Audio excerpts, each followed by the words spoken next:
Hello friends, আজকে কিন্তু আমি বেরিয়ে পড়েছি বাগড়াকোটের লুপ পুলের উদ্দেশ্যে।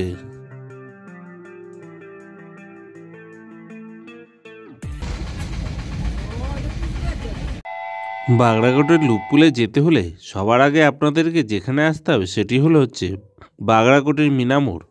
এই বাগড়াকোটের মিনামোড়ে আসতে গেলে জলপাইগুড়ির দিক থেকে ডান দিকে এবং শিলিগুড়ির দিক থেকে বাঁ দিকে যেই মোড়টা পড়বে সেই মোড়ের পাশ দিয়ে ঢুকে গেলেই কিন্তু সামান্য একটু দূরত্বেই একটা রেলগেট পড়বে। সেই রাস্তাটা ধরে সোজা আপনাদেরকে চলে আসতে হবে। মিনামোড় থেকে সোজা আসার পরে ডান দিকে কিন্তু আবার টার্ন নিতে হবে এবং ওই মোড়টিতে একটি মন্দির এবং বটগাছ আছে। দ্বিতীয় টার্নিং নেওয়ার পরে যেই রাস্তাটা শুরু হবে সেই রাস্তাটার অবস্থা কিন্তু খুবই খারাপ, তাই খুব সাবধানে বাইক বা গাড়ি চালাতে হবে। কিছুটা জায়গায় রাস্তাটা এতটাই চাপা যে দুটো গাড়ি পাশাপাশি যেতে পারে না। এই রাস্তাটা যতটাই খারাপ হোক না কেন আপনাদেরকে কিন্তু এই রাস্তাটা দিয়েই আসতে হবে, কারণ হাই রোডের রাস্তাটা এখনো যুক্ত হয়নি। কিছুটা রাস্তা কষ্ট করার পর কিন্তু আমরা এখন হাই রোডে উঠে গেলাম। তবে কেউ কিন্তু হাই রোড দিয়ে সোজাসুজি আসার চেষ্টা করবেন না, কারণ হাই রোডের ওখানে ওভারব্রিজের পরে কিছুটা জায়গা কিন্তু যুক্ত হয়নি। এই রাস্তাটি ধরে কিছুটা গেলেই কিন্তু একটি ছোট লুপ পুল পাবেন। যারা প্রথমবার এই রাস্তায় এসেছে এখানে এসেই কিন্তু অনেকে দাঁড়িয়ে, আবার অনেকে এখান থেকেই কিন্তু ঘুরে চলে যায়।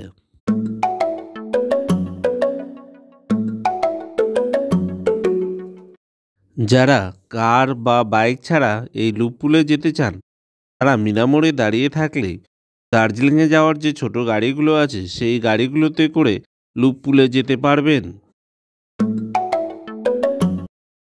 এই ব্রিজটাতেও কিন্তু ভিড় সবসময় লেগেই থাকে। এখানেও কিন্তু প্রচুর লোক পিকনিক খেতে আসে। যারা বাইক বা কার ছাড়া এই লুপ পুলটিতে আসবেন তারা কিন্তু লুপ পুলটির অর্ধেক রাস্তায় নামবেন না, কারণ পায়ে হেঁটে কিন্তু এই ব্রিজটির মধ্যে দিয়ে যেতে দেয় না। এখন কিন্তু আমরা রওনা দিয়ে দিলাম আসল যে লুপ পুল অর্থাৎ বাগড়াকোটের যে লুপ পুলটি বিখ্যাত হয়েছে সেই লুপ পুলটির দিকে।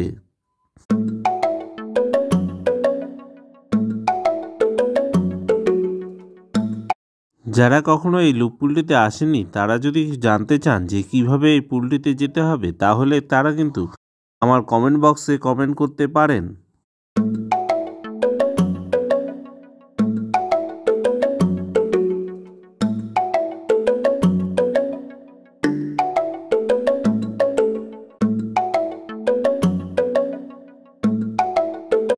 এই রাস্তাটিতে এখনই কিন্তু কেউ খুব জোরে গাড়ি বা বাইক চালাবেন না, কারণ অনেক জায়গায় কিন্তু এখনও রাস্তাটিতে রেলিং তৈরি হয়নি।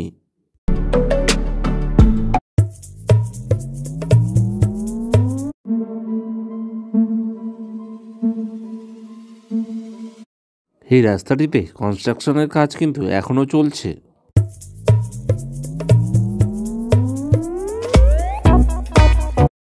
আমি কিন্তু এই ভিডিওটি বানিয়েছি যে এই লুপ পুল পর্যন্ত কিভাবে যাবেন বা যারা কখনো আসেনি তারা কিভাবে আসবে তার জন্য।